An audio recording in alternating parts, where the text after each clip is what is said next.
Welcome to On the Case with Detective Alex Cardinale. Detective Alex Cardinale breaks down some of the worst crimes that shock the United States of America and the world. Crimes such as mass shootings, murders, robberies, and rape will be discussed. What can we learn from these crimes? That will be discussed as well. Feel free to post your thoughts on each crime discussed in the comments. As always, thanks for watching and stay safe everyone. If you see something, say something, never be afraid to call 911. Now here is Detective Alex Cardinale.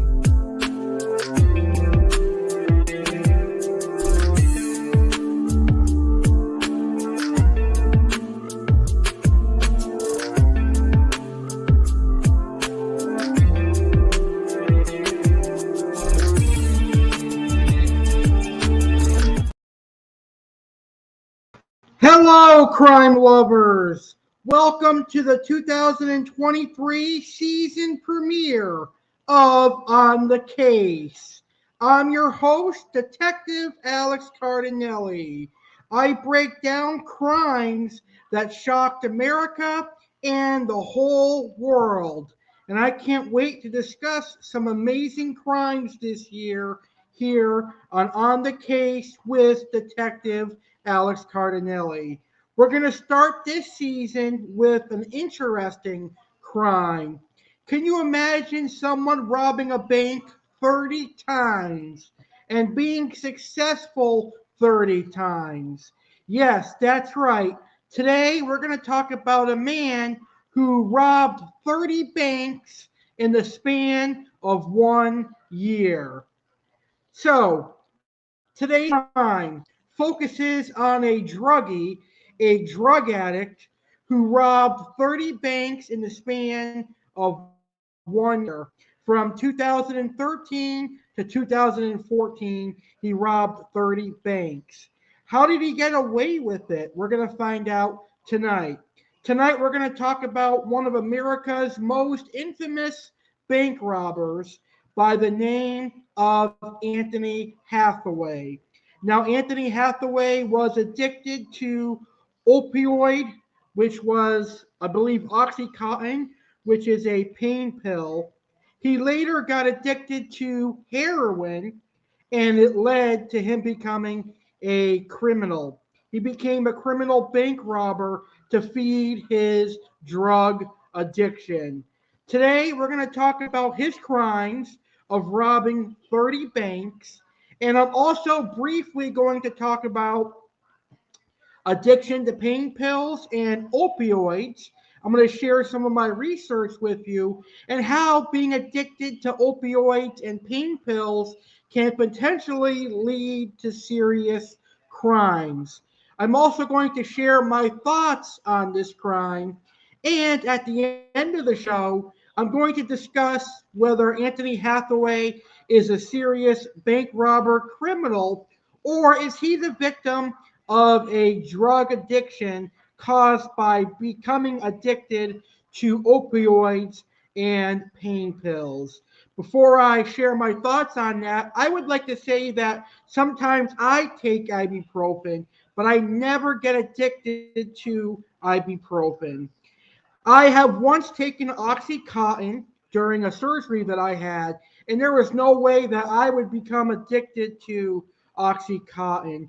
So, in my experience, in my humble opinion, those who become addicted to pain pills like Oxycontin most likely have already done some other drugs or alcohol, and it's another thing for them to get addicted to. But that is just my personal opinion. It adds no value to this show whatsoever. We're going to talk about the crime that he committed, and I'll briefly talk about opioid drug addiction and how it can lead to crimes.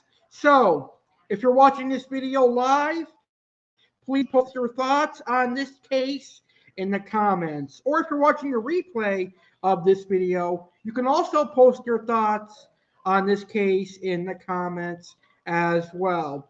So let's go ahead and get this show started. And we're going to start with what to know about this case. Well, this case is being centered around a gentleman by the name of Anthony Hathaway. Anthony Hathaway is an American man known for robbing 30 banks. Yes, that's right. I said 30 banks in Washington state between 2013 and 2014 to pay for his drug addiction. So 10 years ago, Anthony Hathaway robbed 30 banks. He's also featured on the 2021 Apple TV Plus podcast, Hooked.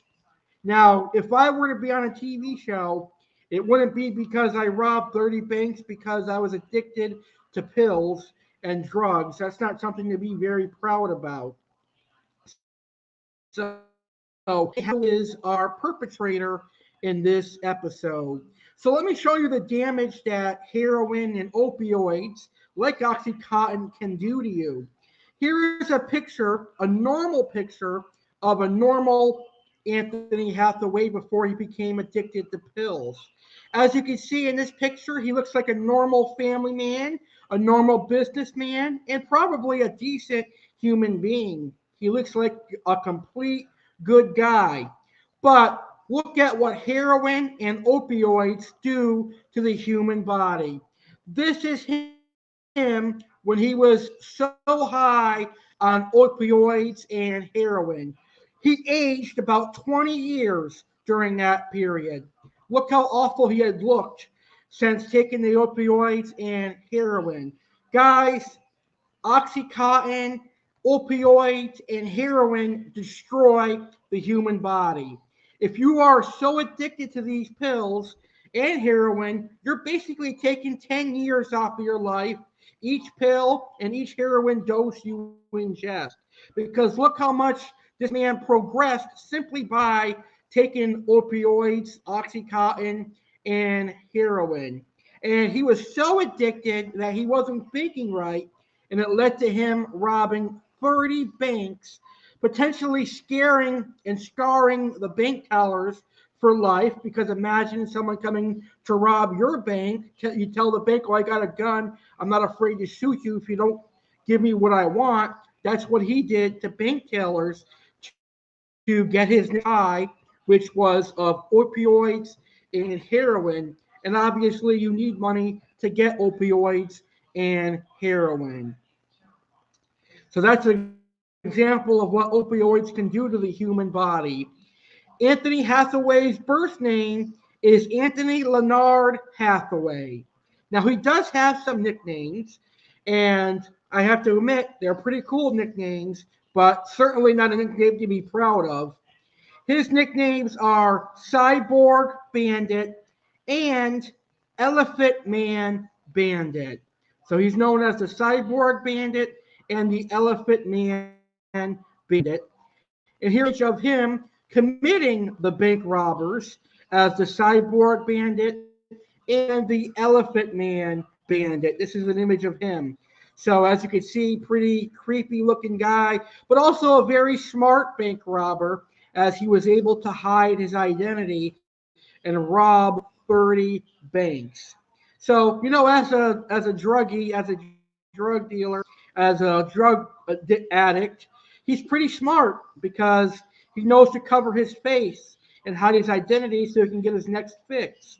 But fortunately, he was caught after his 30th bank robbery. And we're going to learn about that in just a second as I'm done talking about what you need to know about this case. So Anthony Hathaway was eventually convicted of first-degree robbery, 4 counts, and he was also convicted of felony theft for all his crime that he committed.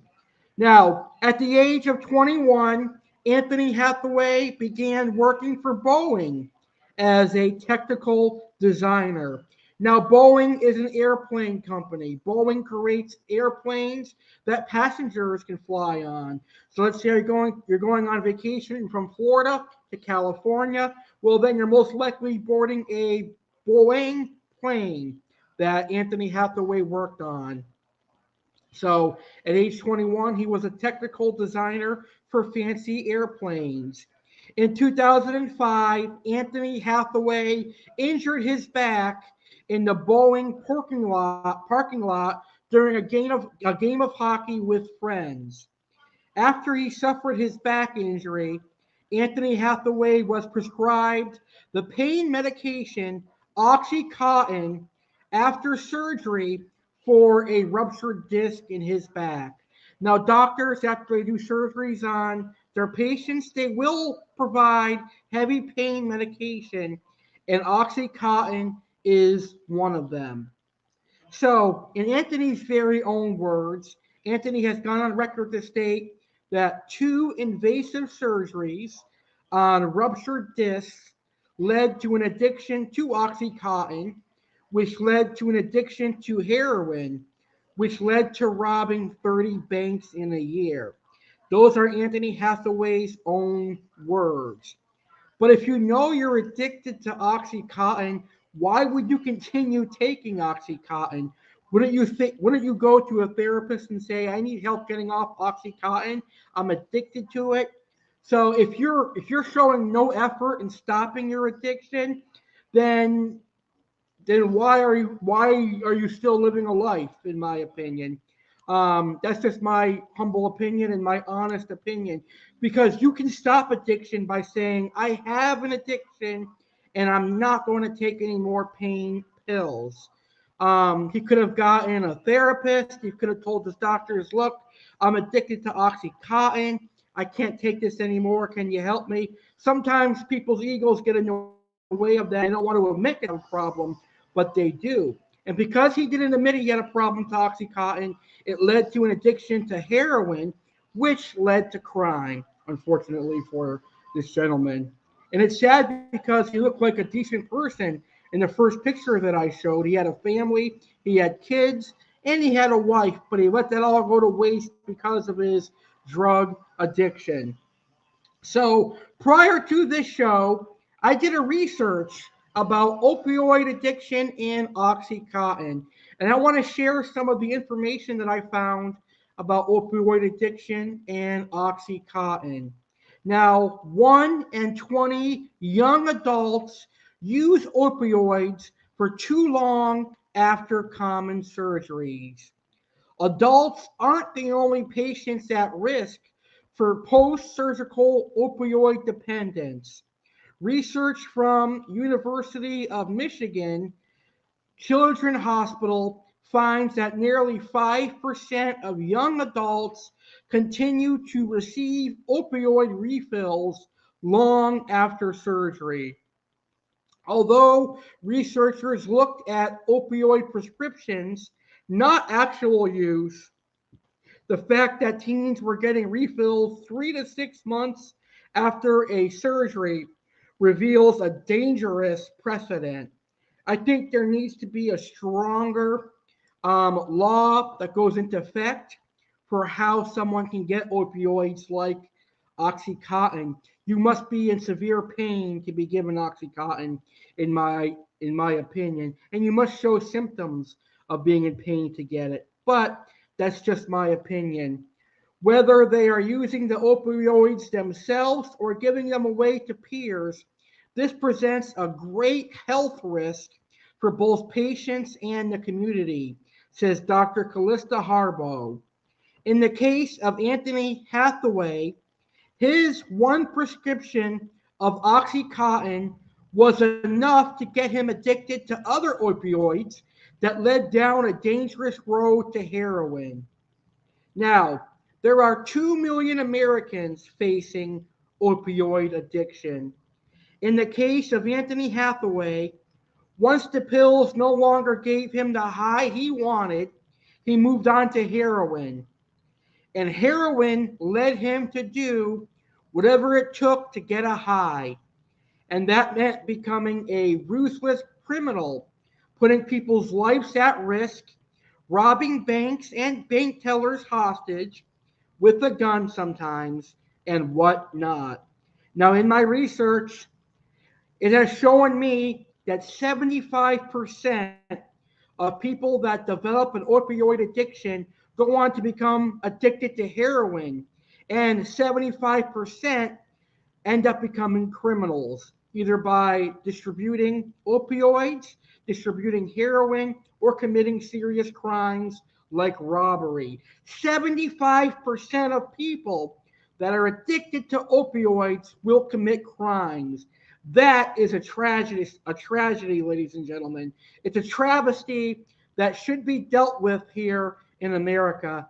Doctors really need to crack down on who they prescribe opioids to, because the wrong person can become addicted to it, and we can have another Anthony Hathaway on our case. A guy that gets so addicted to opioids that it leads to heroin, and that leads to not thinking clearly, putting people's lives at risk, and robbing 30 fucking banks.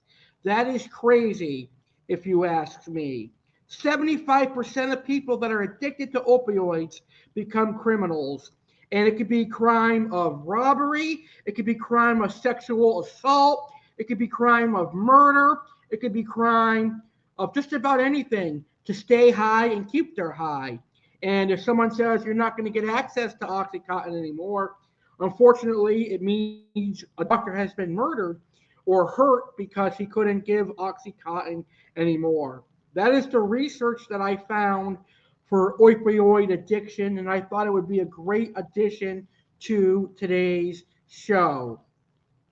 So, that is what you need to know about this crime case today. Now, let's talk about the crime itself. Let's talk about Anthony Hathaway robbing 30 banks. It really is important to know the crime that he committed. It's very shocking that he got away with robbing 30 banks. And his sentence was basically a slap on the wrist, in my opinion. So after losing his job, Anthony Hathaway began robbing banks to support his heroin addiction. He robbed banks in the Seattle metropolitan area, including Kirkland, Bellevue, the University District, Malkito, Linwood, and Everett. During the crimes, Anthony Hathaway generally wore a mask and gloves. At first, he wore textured metallic fabric over his face and was nicknamed the Cyborg Bandit because the disguise was similar to that of cyborgs in science fiction productions. The disguise received media attention, so Hathaway covered his head with a shirt and cut out two eye holes, which resulted in the nickname Elephant Man Bandit, because he looked similar to the character in the movie The Elephant Man, based on Joseph Merrick, a man who draped cloth over his disfigured face. So, in several robberies, Anthony Hathaway threatened bank tellers, saying he had a weapon, although no weapon was ever displayed.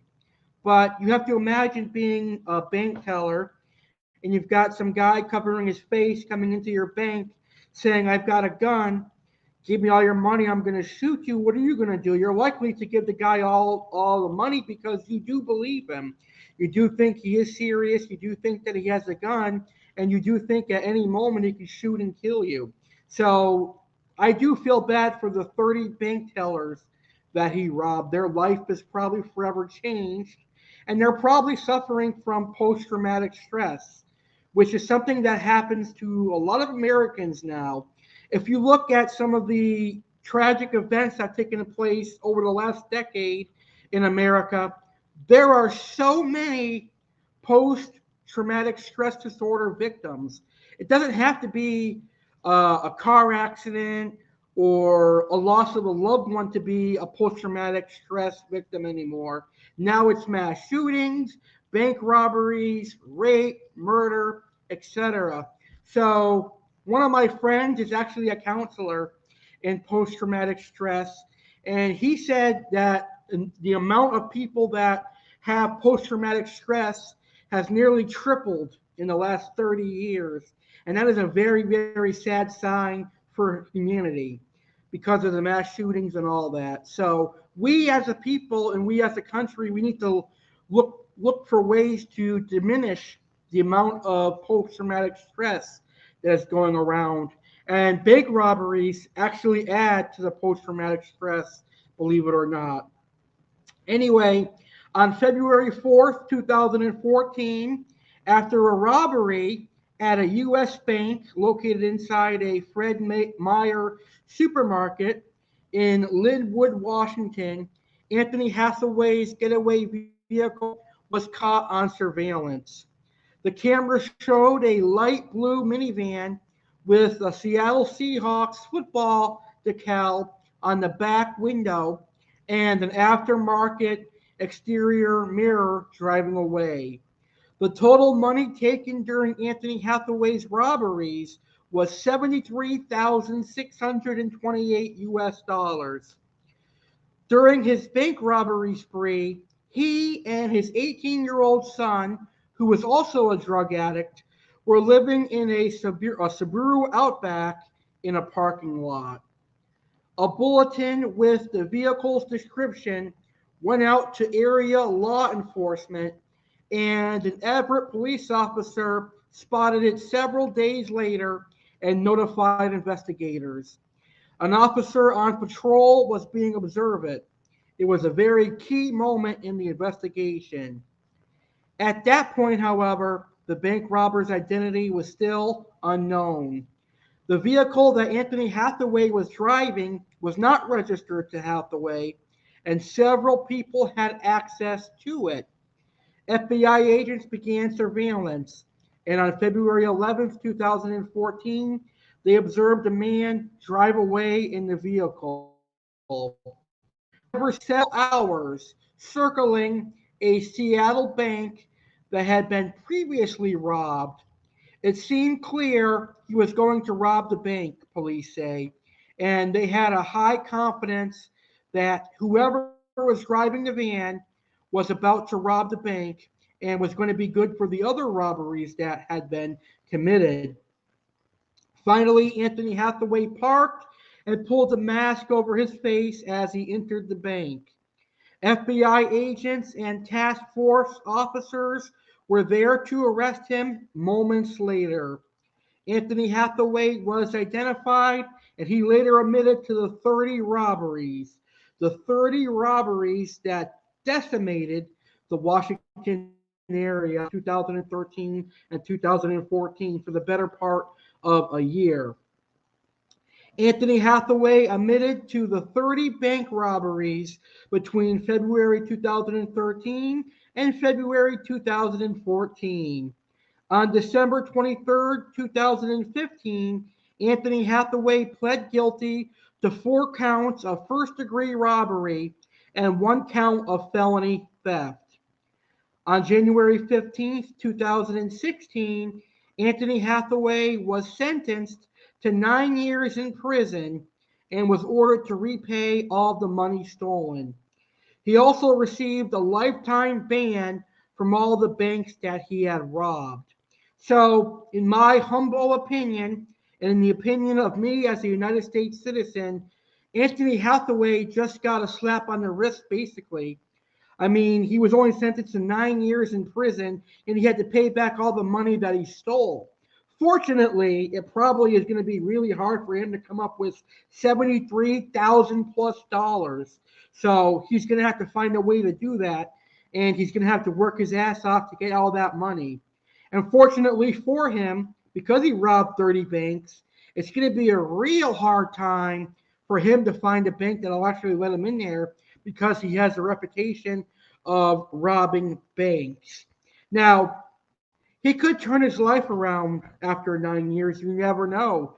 But having that reputation of being a bank robber and scaring 30 different bank tellers, it's not a life that I would want to live.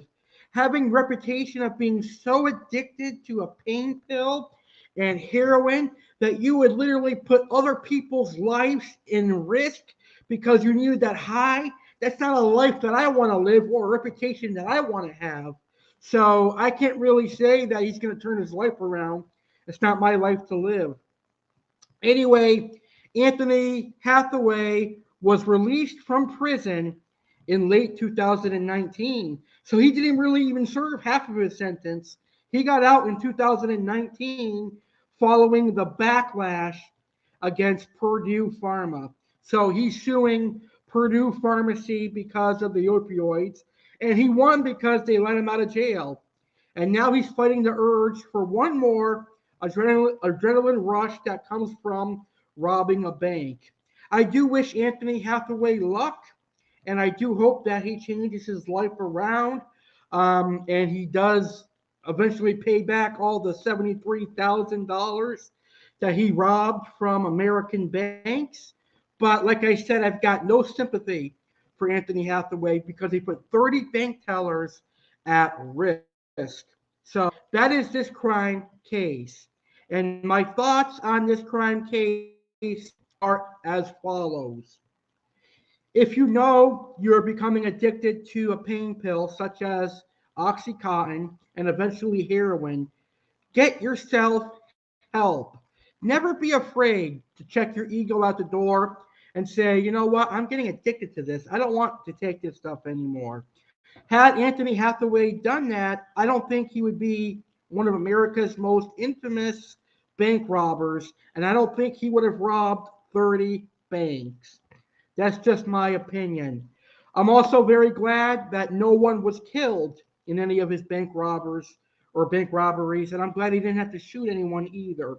I'm glad all 30 bank tellers are alive and well to tell their story. So post your thoughts on this case in the comments as well. I'm pretty sure that I probably offended a couple of people on today's video, but hey, I'm Detective Alex Cardinale, and I keep it real with you 100% of the time. I will never lie about anything with you because there's no sense in doing it.